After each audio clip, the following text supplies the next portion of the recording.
मुंद यानी पेयड़े, क्यों कर हर दर्शन पिखे। हर हर अपनी कृपा करे, गुरमुख साहुरडे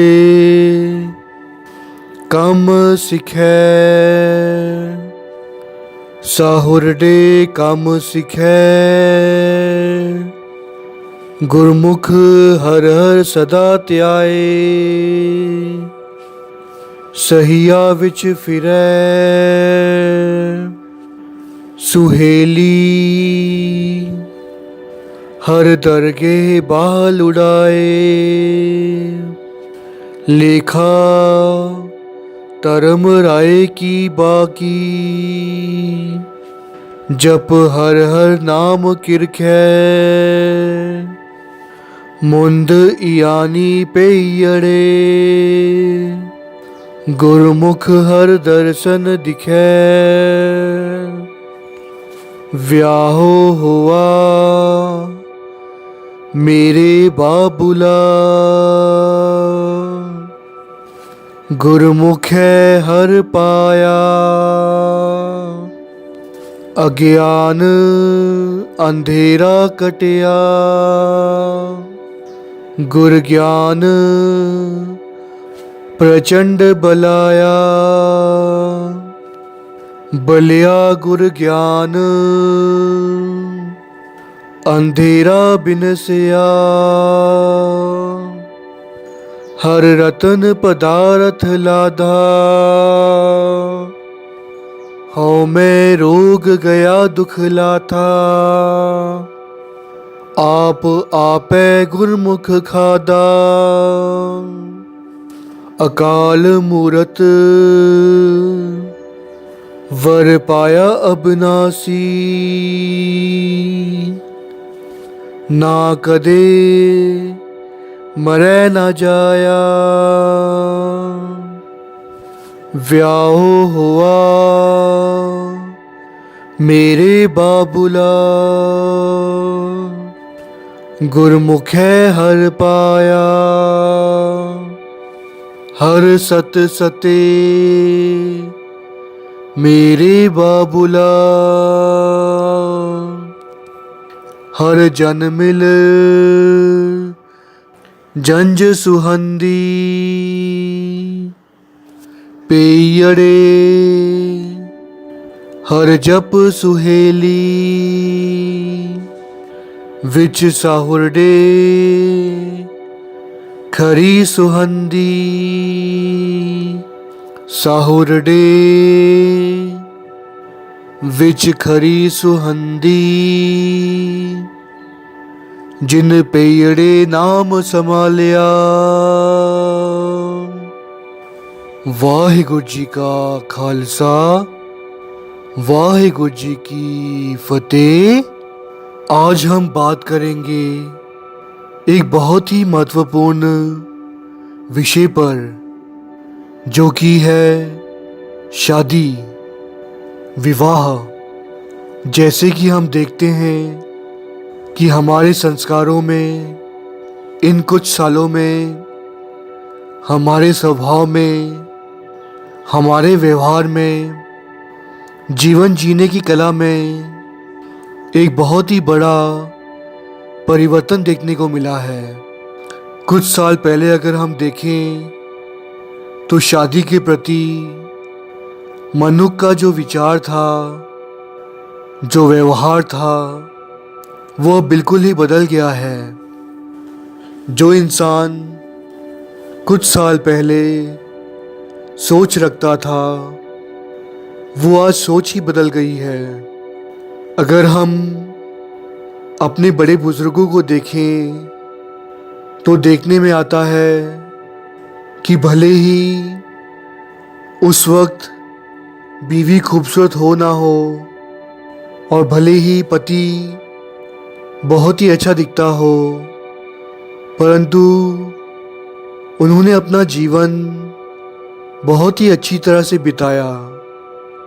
भले ही पत्नी बहुत खूबसूरत होती हो और पति दिखने में बिल्कुल नहीं अच्छा होता हो, परंतु फिर भी उन्होंने अपना जीवन एक दूसरे के लिए समर्पित कर दिया और उन दोनों की अच्छी निपटी थी। परंतु आज हम संसार में देखते हैं कि हर जगह कलह कलेश हो रहा है। शादी के संबंधों में, रिश्तेदारों में दरारें आ रही हैं। परंतु वो भी एक समा था जब माँ बाप अपनी खुशी से अपने बेटे या बेटी की शादी कर दिया करते थे और फेरों के बाद चलकर पति पत्नी एक दूसरे का मुंह देखते थे और फिर भी उनका जीवन सुखी से बीतता था। वो चीज़ आज देखने में नहीं आती। पंजवीं पातशाही गुरु अर्जन देव जी का वो समा था जब कुछ पंडितों ने, ब्राह्मणों ने चंदू की बेटी के रिश्ते के लिए पंजवीं पातशाही गुरु अर्जन देव जी के बेटे को पसंद किया, जो कि आप गुरु हरगोबिंद साहब जी थे। परंतु जब इस बात का पता चंदू को चला, गुरु घर की बेअदबी करते हुए उसने कहा था कि चुबारे की ईंट को मोरी में लगाए हो।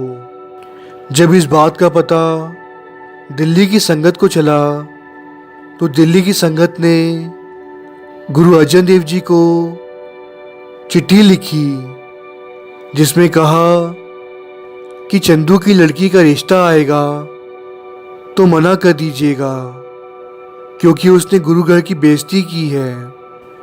गुरु अर्जन देव जी ने साध संगत की बात का सत्कार किया और चंदू की बेटी का रिश्ता ठुकरा दिया था।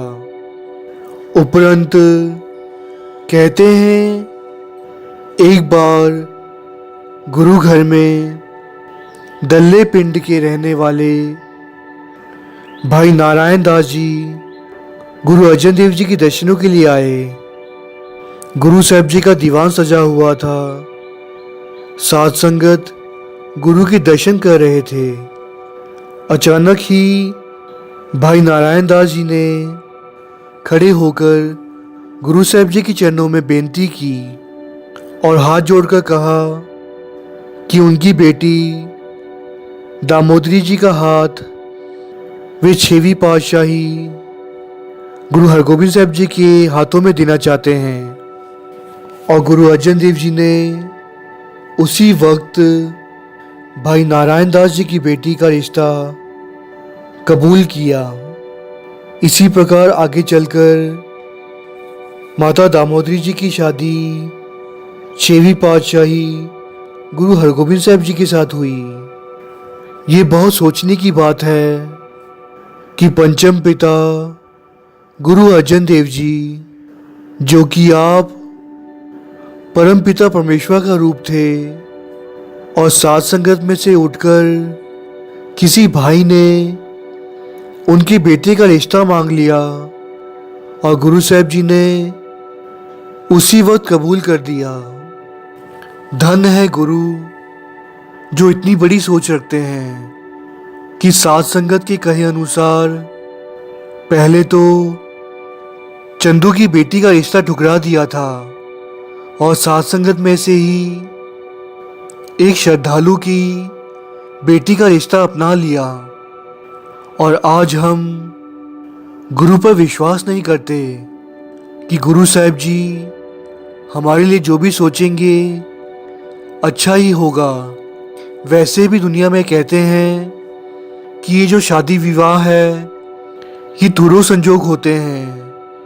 ये पहले से ही लिखा होता है कि हमारी शादी किसके साथ होने वाली है।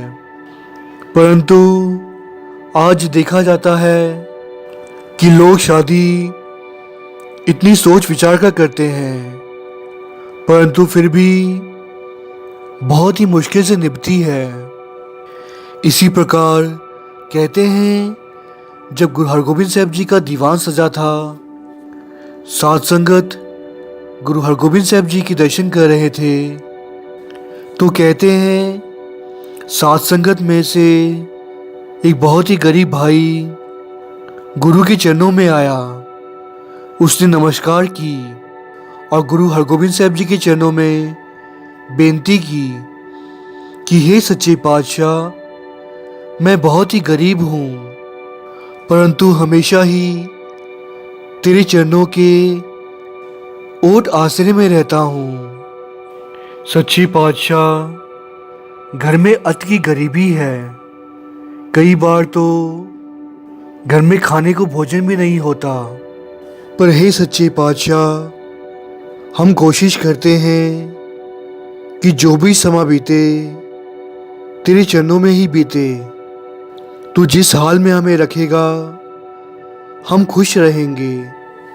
परंतु हे सच्चे पातशाह, मेरा बेटा जवान हो रहा है, घर की ऐसी हालत है, तो मेरे बेटे को रिश्ता कौन देगा? उसकी शादी कैसे करूँगा? दीन दुनिया के मालिक, अकाल तकत के सृजनहार, मीरी पीरी के मालिक, सृष्टि को तारनहार, 6वीं पातशाही गुरु हरगोबिंद साहब जी ने उसी वक्त उस गरीब को अपने गले से लगा लिया और अपनी बेटी बीबी वीरो का हाथ उस गरीब के बेटे भाई साधु सिंह जी के हाथ में दे दिया। धन्य है गुरु जो अपने गरीब बेसहारा बच्चों की भी लाज रखते हैं।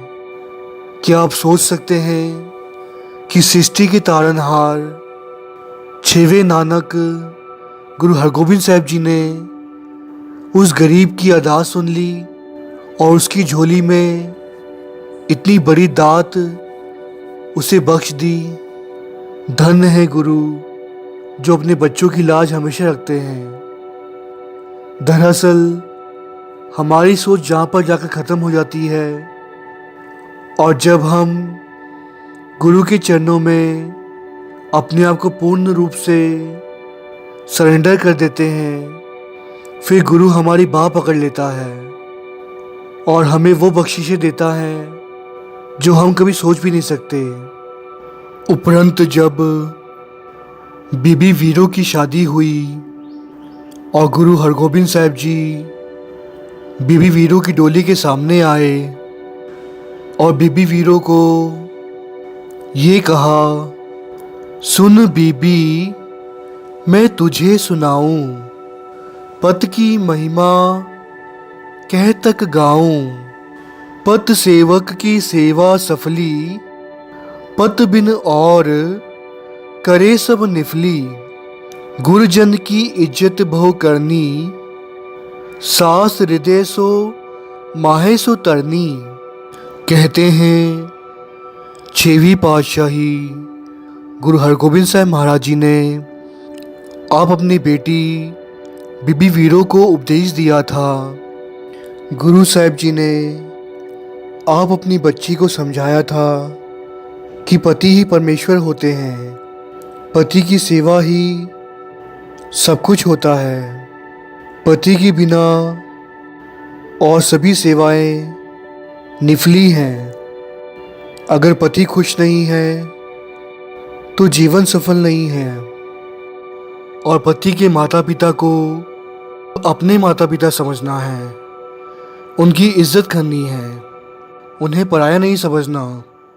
उपरंत गुरु हरगोबिंद साहब जी की धर्मपत्नी, उनके महल माता दामोदरी जी ने भी बेटी बीरो को अपने गले से लगाया और कहा, सुन पुत्री, प्राणन ते प्यारी, जिसते बैस बितै शुभकारी, प्रभात उठकर मजन करियो, गुरबानी को मुक्ते रलियो, कुल की बात चित्त में तरनी, खोटी संगत कभू न करनी, माता दामोदरी जी ने बेटी बीरो को समझाया कि हे बेटी, तू मुझे अपने प्राणों से भी प्यारी है।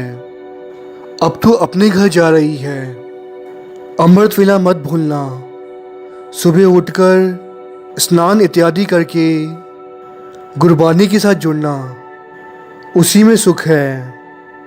और जो घर वाले कहते हैं उनकी हर बात माननी, उन्हें खुश रखना और कभी बुरी संगत मत करना। इस तरह के विचार, उपदेश गुरु हरगोबिंद साहब जी ने और माता दामोदरी जी ने अपनी बेटी बीबी वीरो को दिए। ये उपदेश सिर्फ उनकी बेटी के लिए नहीं था, बल्कि सारे समाज के लिए था। आजकल देखने में आता है कि बेटियां फैशनेबल होती हैं और वे नहीं चाहती कि उन्हें कोई घर का काम करना पड़े। अगर मजबूरी में करना पड़ जाए तो घर में सिर्फ और सिर्फ कलेश ही होते हैं। आजकल देखने में आता है कि सबसे ज़्यादा वृद्ध आश्रम खुल गए हैं दुनिया में। इसका कारण ही यही है कि माँ बाप अपने बेटों की शादी करते हैं ये सोचकर कि वो सुखी हो जाएंगे, परंतु होता यूँ है कि घर में जब बहुएं आती हैं उनकी विचार नहीं मिलते। और आजकल की बहुएं तो यही चाहती हैं कि सबसे पहले परिवार अलग हो जाए। पश्चिम देशों में तो ये आम रिवाज हो गया है न्यूक्लियर फैमिली का, परंतु भारत में भी अब ये बुरी तरह से फैलता जा रहा है। न्यूक्लियर फैमिली मतलब पति पत्नी और उनके बच्चे, बस इतना ही। क्योंकि बहुएं आजकल नहीं चाहती कि वो अपने सास ससुर के साथ रहे, देवर या जेठानी के साथ रहे।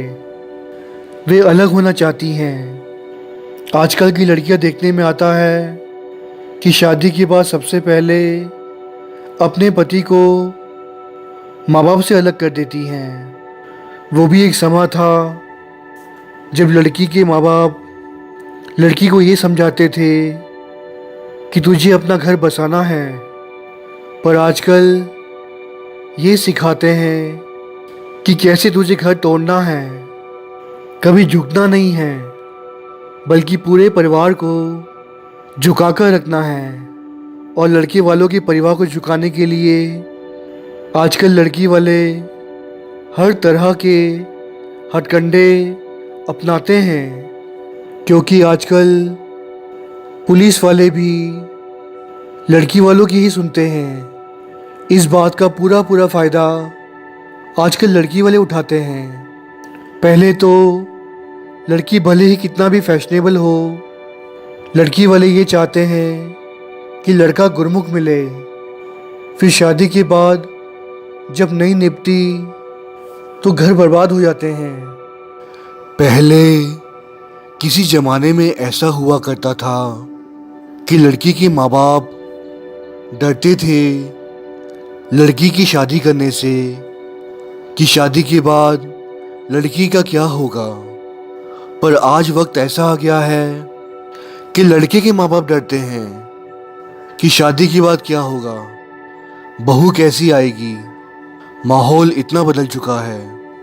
कुछ दिन पहले व्हाट्सएप पर भी मैसेज आ रहे थे कि अब सुप्रीम कोर्ट ने भी ये फैसला कर दिया है कि शादी के बाद अगर बहू ये जिद करे कि अलग रहना है, न्यूक्लियर फैमिली करनी है, तो अब ये पति के हाथों में है कि वो अपनी पत्नी को तलाक भी दे सकता है, छोड़ सकता है। क्योंकि पहले ये था कि लड़कियां जिद करती थीं अपने पति से कि अपने माँ बाप को छोड़ दो और हम अकेले रहेंगे, और माँ बाप को वृद्ध आश्रम में छोड़ दिया जाता था। माँ बाप के बुरे हाल थे। अब ये पति के हाथों में है कि वो अपनी पत्नी को तलाक दे सकता है। पहले तो बहुत चल गया था। पहले तो लड़कियां पुलिस स्टेशन जाकर झूठी कंप्लेन कर दिया करती थी कि पति के घर वाले मुझे मारते हैं, दहेज मांगते हैं, टॉर्चर करते हैं। पर सुप्रीम कोर्ट के इस फैसले से ऐसी बातों में कमी आई है। पहले तो पुलिस सिर्फ लड़कियों की सुनती थी, भले ही लड़की झूठी बातें बनाए और कहे कि लड़के के घर वाले उसे दहेज मांगते हैं, उसे तंग करते हैं, उसे मारना चाहते हैं। इस तरह की झूठी अफवाहें फैलाकर लड़की वालों को दबाया जाता था। पर मैं ये कहूँगा, ये सब दरअसल होता है टीवी सीरियल्स देखकर। आजकल के लोग सास बहू के सीरियल देखते हैं जिसमें यही बताया जाता है कि लड़के के माँ बाप या लड़के वाले लड़कियों को टॉर्चर करते हैं, तंग करते हैं, और लड़की के माँ बाप के मन में और लड़की के मन में यही बस गया है कि हर लड़के वाले गलत हैं, और वो यही सोचकर शादी के बाद हथकंडे अपनाते हैं ताकि वो सुख से रह सकें। पर होता कुछ और ही है। भले ही लड़के वाले अच्छे हों, पर आजकल लड़की वाले इस प्रकार के हथकंडे अपनाते हैं कि लड़के वालों का जीना हराम हो जाता है। लड़के के माँ बाप ये सोचकर शादी करते हैं कि उनके बेटे का जीवन सुखी से बीतेगा, पर होता कुछ और है। लड़की की नासमझी के कारण लड़की का जीवन दुश्वार हो जाता है, बर्बाद हो जाता है।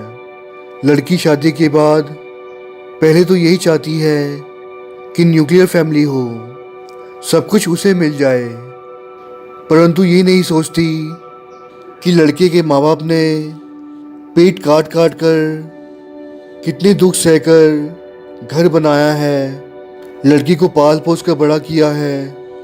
बूढ़े माँ बाप के प्रति लड़की की भी जिम्मेवारी है। इस बात को लड़कियाँ नज़रअंदाज कर देती हैं और यही चाहती हैं कि पति सिर्फ उसे ही पूछे, उनके माँ बाप को ना पूछे। ऐसा चाहने वाली लड़कियाँ, मैं कहता हूँ, भले ही कितना भी नाम जप ले, पर उन्हें नरक ही भोगना होगा। क्योंकि जिसने अपना घर बर्बाद कर दिया, पहले कहा जाता था कि पति परमेश्वर होते हैं। अगर तुम भगवान की भक्ति भी कर लो, पर यदि पति ही खुश नहीं है तो क्या फ़ायदा, ऐसा सोचा जाता था।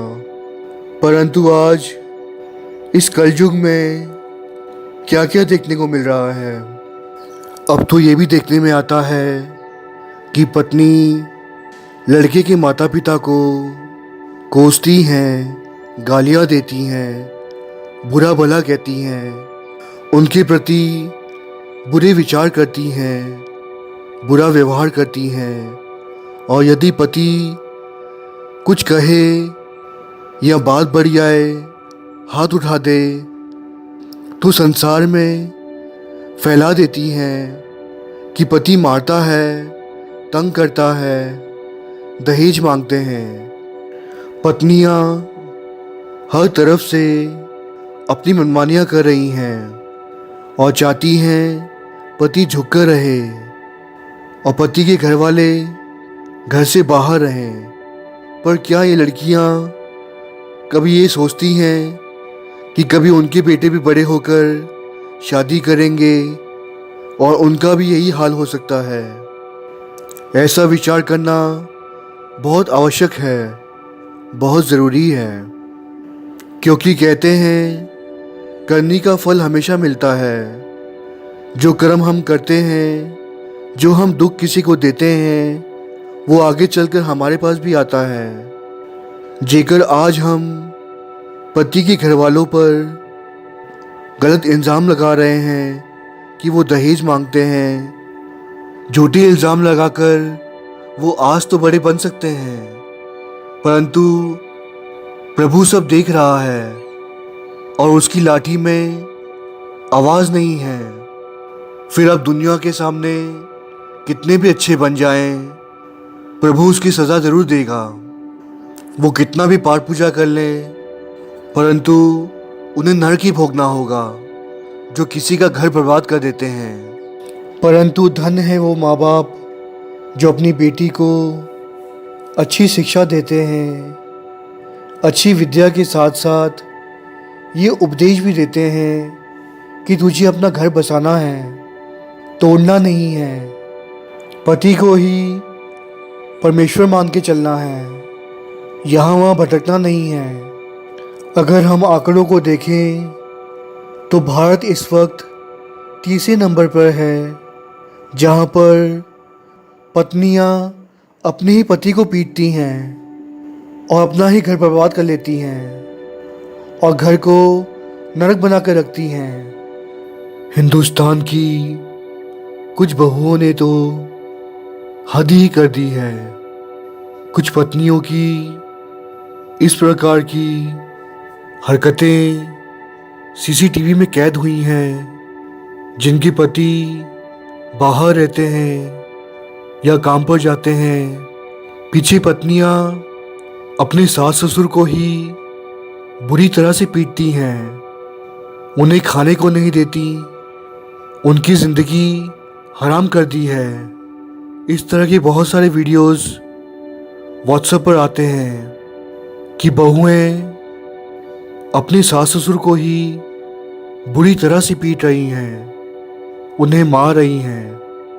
इस तरह का सलूक तो जानवरों पर भी नहीं किया जाता, जिस तरह बूढ़े माँ बाप पर किया जा रहा है। हिंदुस्तान में औरतों को देवियाँ समझा जाता है, पर ये देखकर बहुत ही दुख होता है कि आजकल की औरतें जल्लाद कैसी हो सकती हैं।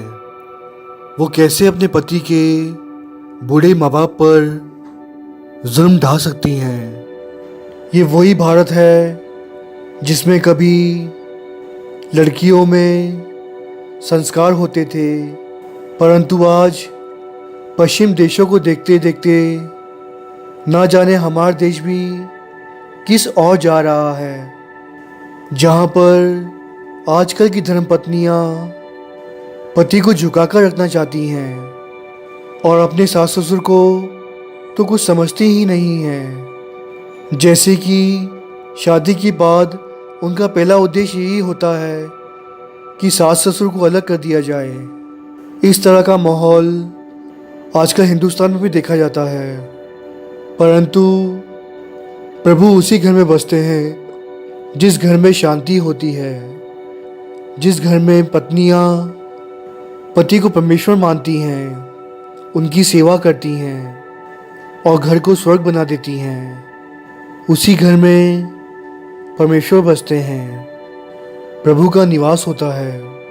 काश ये बात हम सभी की समझ में आ जाए, ताकि हम अपने घर को स्वर्ग बना सकें, क्योंकि हम उस भारत देश के वासी हैं जो कि अपने वैल्यूज़ और कल्चर की वजह से जाना जाता है। मैं ये नहीं कहता कि सारी गलतियाँ लड़की की है, परंतु जो लड़की ने सहनशीलता रखी, कॉम्प्रोमाइज़ किया, स्थिति को संभाल लिया, उसी का घर स्वर्ग बन जाता है। कई बार ऐसा होता है कि लड़की के अपने घर में जो सुख सुविधाएं उसे मिली हैं, वो आगे चलकर अगर पति के घर में ना मिले तो इसका मतलब ये नहीं कि आप घर में झगड़ा करें। जिस प्रकार हर एक व्यक्ति अमीर घर में पैदा नहीं होता, उसी जीवन में सभी सुख सुविधाएं नहीं मिलती। कोई गरीब घर में पैदा होता है, कोई मिडिल फैमिली में, तो कोई अमीर घर में, और कोई तो बड़े बड़े राजा महाराजा के घर में पैदा होता है। ये सभी कुछ हमारे पिछले किए हुए कर्मों के अनुसार होता है। पिछले जन्मों में जो हमने बीज बोया है, जो अच्छे कर्म किए हैं, सिमरन बंदगी की है, प्रभु की सेवा की है, उसके अनुसार हमें आगे चलकर जीवन मिलता है। उसी प्रकार एक लड़की का जीवन भी वैसा होता है। उसके कर्मों के अनुसार ही उसे आगे चलकर शादी के बाद वैसा ही घर मिलता है जैसे उसके कर्म होते हैं। संसार में हम देखते हैं कि गरीब घर की लड़की भी करोड़पति घर में जाती है शादी करके, और कई बार ऐसा होता है कि अमीर घरों की लड़कियां मिडिल फैमिली में आ जाती हैं या गरीब घर में जाती हैं। घर कोई भी हो, अमीरों का या गरीबों का, जेकर एक लड़की ने अंडरस्टैंडिंग रखी और प्रभु के साथ जुड़कर रही तो वो घर को स्वर्ग बना देती है। जेकर अगर लड़की के संस्कार अच्छे होते हैं, वो सेवा में जुड़ती है, अमृत वेला संभालती हैं, प्रभु की बंदगी में जुड़ती हैं, तो उसके संस्कार घर का वातावरण बदल देते हैं और उस घर में सुख और शांति होती है और वो घर स्वर्ग बन जाता है। जितना हम अपना मन शांत रखेंगे, प्रभु की बंदगी में जुड़ेंगे, उतना हम औरों को भी सुख दे सकते हैं और इससे घर का वातावरण भी बदल जाता है, आनंदमयी हो जाता है। ये हमारे हाथ में होता है कि हम अपनी किस्मत को कोसते रहें या फिर आगे की सोचें। जितना हम घर में औरों को सुख देंगे, उतना ही सुख औरों से हमें भी मिलेगा। संसार में अगर हम देखें तो कई घरों में पैसे की कमी नहीं है, परंतु वहाँ भी झगड़े होते हैं, वहाँ भी कले कलेश ही रहता है। और कई गांवों में जो गरीब बस रहे हैं, वे सूखी रोटी खाकर भी सुखी हैं। इसका मतलब यही है कि पैसे से सुख नहीं मिलता, पति पत्नी के अंडरस्टैंडिंग से, कॉम्प्रोमाइज से जीवन सफल होता है और इंसान सुखी से जीता है। गुरु महाराज हम पर कृपा करें, हम सभी इस बात को समझें ताकि हमारे सभी का घर स्वर्ग बन सके। अवर उपदेशे आप ना करे, आवत जावत जन्मे मरै। जो मैं आप लोगों को कह रहा हूँ, गुरु साहब जी मुझ पर भी कृपा करें कि मैं भी उस अनुसार जीवन व्यतीत कर सकूं। साथ संगत आशीष बख्शें कि मैं भी भवसागर से तर सकूं, मेरा जीवन मरण कट जाए। कथा करते हुए आप जी की दास से कई प्रकार की भूलें हो गई हैं। साथ संगत दास को अनजान बच्चा जानकर क्षमा करें और आशीष बख्शें कि दास आपकी इसी प्रकार सेवा करता रहे।